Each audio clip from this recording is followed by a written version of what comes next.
my face is the primary place I sweat, especially upper lip and my forehead. So the fact that I can just go out in the summer on a super hot day with my face beat and I don't have to worry about it, it's the best. It's really, truly the best. Hi besties! Summer is officially upon us, which means that it is sweaty season. And as a girl with like a chronically sweaty face, this is something that I run into every single year. But I have picked up a few tips, tricks, and products that have made my sweaty face experience way, way, way better, so that not only am I not sweating off all my makeup, but it actually like really stays in place and lasts all day long. Like, I've worn this makeup to weddings that were over 100 degrees. I wore it to Lollapalooza last year and it was like nearly 100 degrees and so unbelievably humid. And yet my makeup did not budge. And since I figured I cannot be the only sweaty face bitch around these parts, I wanted to share my little tips, tricks, and products to help you guys achieve a sweat-free face summer. Right now, I'm actually in Arizona and it's been like 100 degrees the past couple of days, and I did this makeup and budge proof, not a single drop of sweat came through. So it is up to date, in case you were curious. Also, if you hear any kind of yapping in the background, I'm in a house with 10 people. This is the room that I'm sharing with my brother. I am not going to make the bed and I do not apologize for it. But if you hear people talking, it is what it is. Now, the very, very first step actually comes before I even sit down to do my makeup, and it is to use Sweat Block. Now, I found this on TikTok and you can get it on Amazon, but basically they're these wipes that you put on your face before you go to bed, and then it kind of like soaks into your skin overnight, and then you're sweat proof for like 10 days, which is incredible. Some people say it doesn't work. It's always worked on me. However, I will say if you have sensitive skin, do a patch test before you go in and apply it straight to your face.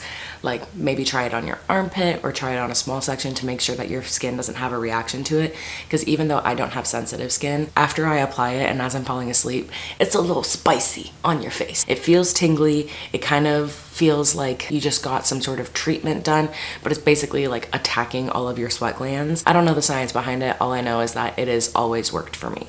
But the whole thing is that you put it on before bed so that you don't get your face wet. So you don't add any skincare afterwards. It's literally like you put it on and then you go to bed. So that is step numero uno, and I always do it the night before I leave for a trip. If you guys saw my last video, I was gonna do it as part of my vacation prep, but when I microbladed my face, I got a little bit of like a little rash or something. So I figured it probably wouldn't be smart to do the wipe on irritated skin. So I gave it a couple of days and I did it 2 nights ago. So it's been on my skin.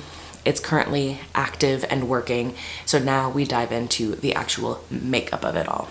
Now, this is just kind of like an essential part of any makeup routine for me, but you have to start with skin prep. I feel like that goes without saying. I'm using this Pixie Milky Tonic.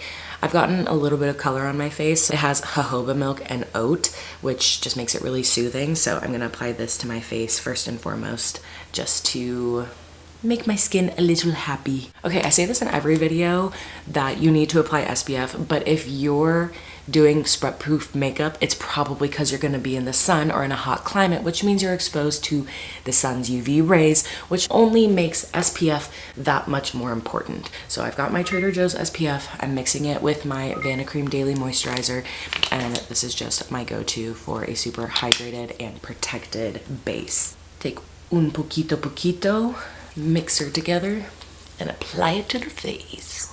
Bring it down your neck too. And anything you have that's residual, put it on your hands, because your hands get a lot of UV exposure, so protect them whenever you can. Okay, next is a super grippy primer.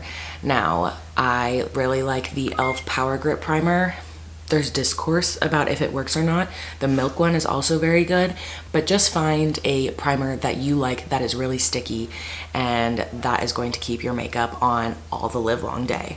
I know there are a lot of people out there that say primers don't work. I literally don't do my makeup without a primer these days. Like, especially these grippy ones, I really feel like they do make a world of a difference. And you can literally see the tackiness after you apply it and you just give it a sec. Like, sticky. In the name of longevity, I'm going to be applying my setting spray often. And it's gonna start with the beginning of my makeup routine. So right after I apply primer, layer of setting spray. Then my e.l.f. Halo Glow Liquid Filter, because I love some shine. I want like a lovely glowy look. I will say the primary focus of the sweatproof makeup routine are the sticky products, the setting sprays, the sweat block, all of that stuff. So it's not like you have to do the exact makeup that I'm doing to achieve the same results as far as like long-lasting sweatproof makeup goes. However, I will say that applying cream products and then setting them with powder products later on is also going to help with longevity. So if you're not someone that normally does cream products and all of that jazz, I would definitely suggest it just for the sake of like a long-term makeup look.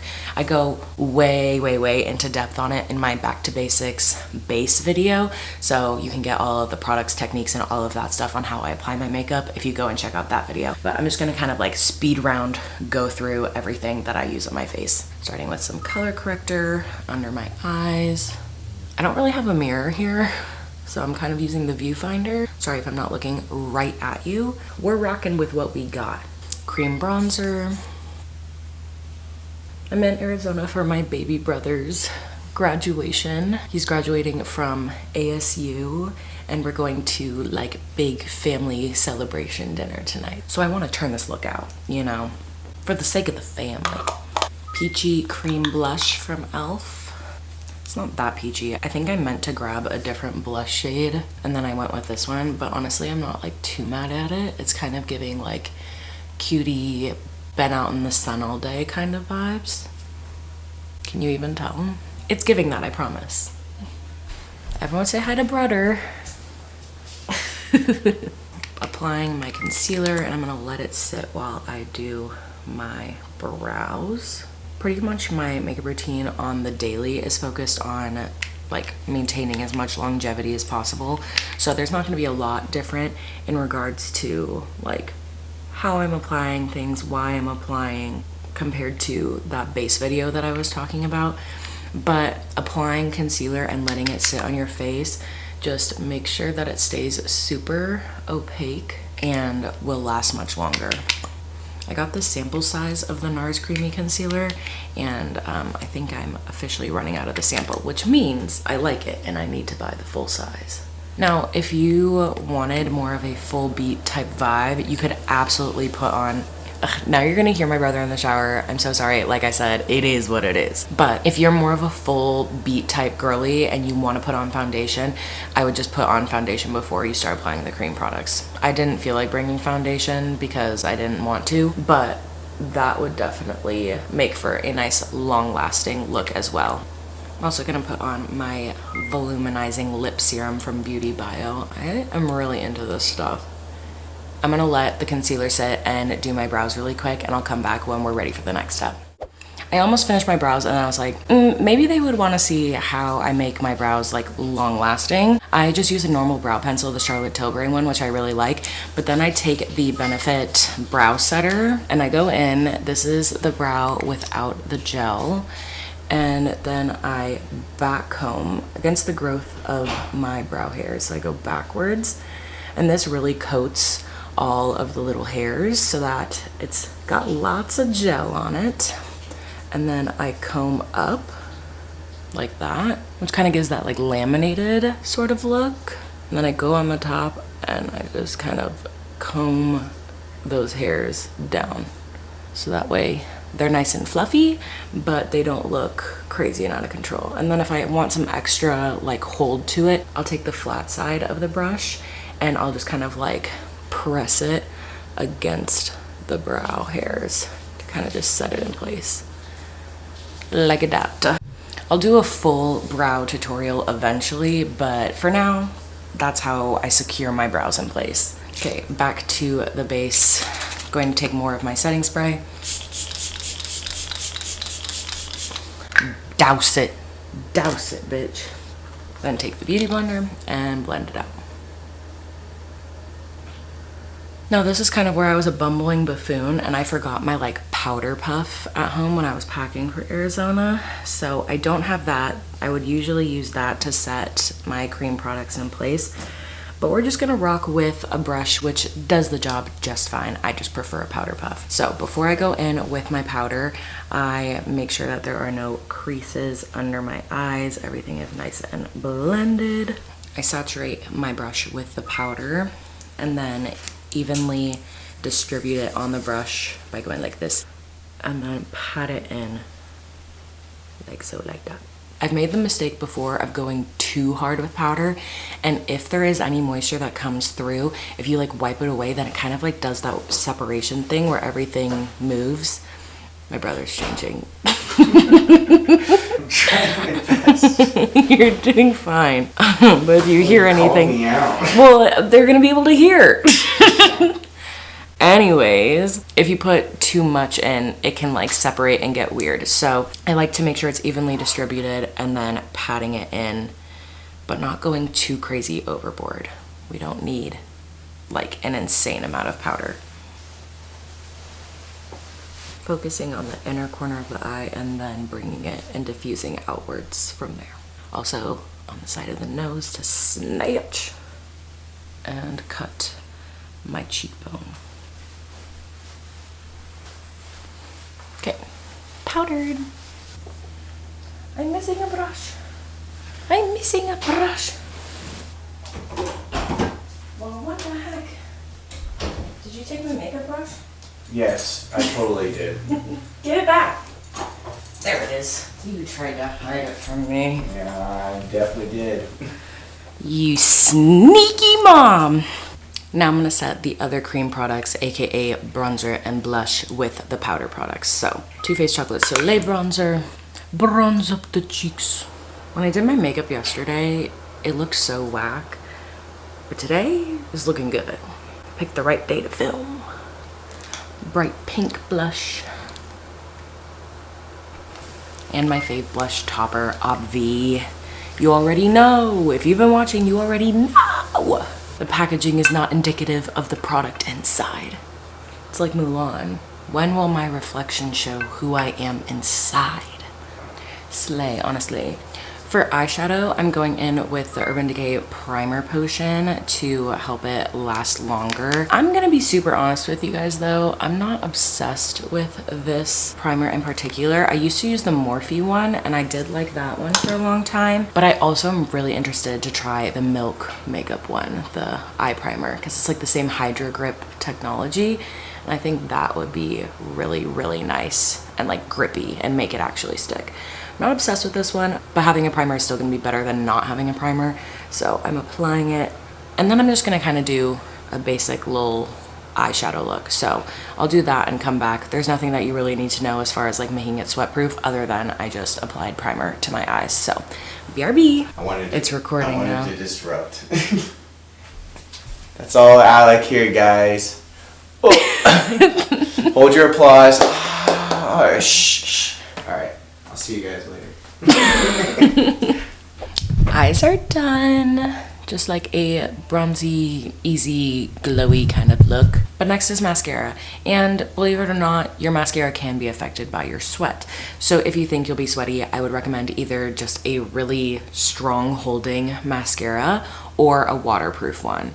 I personally don't love waterproof mascara because I hate how hard it is to get off, and I know that that is quite literally the whole point. However, I do really like the Benefit Bad Gal Bang mascara. This one is still quite difficult to get off. It doesn't smudge, it doesn't do any of that kind of stuff, so I opt for this non-waterproof one. But generally speaking, if you have a waterproof mascara or just one that you really, really like and doesn't smudge, go with that one. Go with that one, bestie. You don't want your mascara to be all up underneath your eyes or like on your eyelids, because the moisture, it'll do you dirty. So, curling my lashes and then going in with a bit of mascara. I've been using so many travel size mascaras lately because I've been trying out a lot of them that I'm really not used to the wand being this long. I kind of like the travel size mascaras because they're so like compact, and I feel like I have so much more control over the application when my hand is closer to the bristles. So this feels like a learning curve. Also, is it just me, or does mascara not hit its peak until like a few weeks in? Like, a fresh mascara never hits the same. It almost is like too wet, too ready, that it just like doesn't give me what I want. But it's not looking too bad right now. I love mascara. I love eyelashes. They just make me feel so pretty. Okay, like low-key, we're pretty much done. Now it's really just setting sprays. So again, the Milk Hydro Grip setting spray. This is the, count 'em, 3rd time we're applying this to our face today.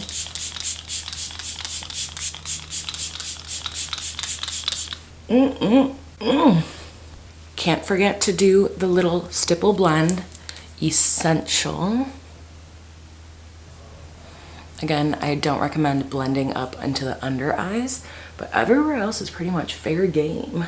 And once you get it looking exactly the way you like, and you want to set it for real in place, lock it, load it, it's not moving for the rest of the day, you take a hardcore setting spray. And I've used the Patrick Star Until Dawn before, and I did really like it. Mine was just like on its last leg. So when I got here, I went to Ulta and I found the dupe everyone's talking about, the L'Oreal Infallible 3-second setting mist. And this is supposed to be 36 hours of transfer resistance. Why is anyone wearing their makeup for 36 hours? Should not be allowed. However, if you want to set your face in place, then might as well set it for 36 hours. I did try this one out yesterday and it worked great. I would be interested to do more of a side-by-side of Until Dawn versus this one, but I'm really not mad at it. And it's a cheaper price point. It is a smaller bottle, but like great for travel, you know? So you shake her up and then you do like about like a foot away from your face, circular motions, and don't breathe it in. Same with the Until Dawn. It tastes kind of spicy, so don't intentionally breathe it in. I generally hold my breath. Obviously, if you need to breathe, breathe, but don't intentionally try to be huffing this, you know? Whew. This one smells more like sunscreeny, which is interesting because there is no SPF involved. But what I really like about this one is I feel like it doesn't take away any of the luminosity, and sometimes I feel like the Until Dawn can do that. Maybe that's just me, maybe that's user error, maybe I need to try again, because I know that that has a cult following. But like, I still look glowy, you know? Get you up close and personal, get a good look. Again, if you want my full base routine, go check out my Back to Basics episode, because it's pretty much the same exact thing. There's just a few more long wearing elements that make it actually sweat proof in this routine. But as far as like application goes, pretty much exactly the same. So go check out that one for sure. Okay, I got dressed and the final step is lippies. And I think I'm honestly just gonna rock with this lip serum as my lip gloss, because it makes the girls look big and juicy. The final look. Now, I'm gonna be so honest with you guys. If you're a sweaty face girl, the game changer in this look for me is the sweat block, because it eliminates sweat altogether, and everything else on top of it just helps with the makeup being super long lasting, so that the elements and all of that kind of stuff won't affect what you got on your face. Now, if you're not a particularly sweaty faced girly like myself, and you're just looking for a good summer routine that won't budge, this should do it for you. This should cover all of the bases that you need covered. But I did want to just be super honest in saying that the main reason that this is so sweat proof for me is because of the sweat block. If you guys want the link to that, I'll drop it in the description for you, because it was such a game changer.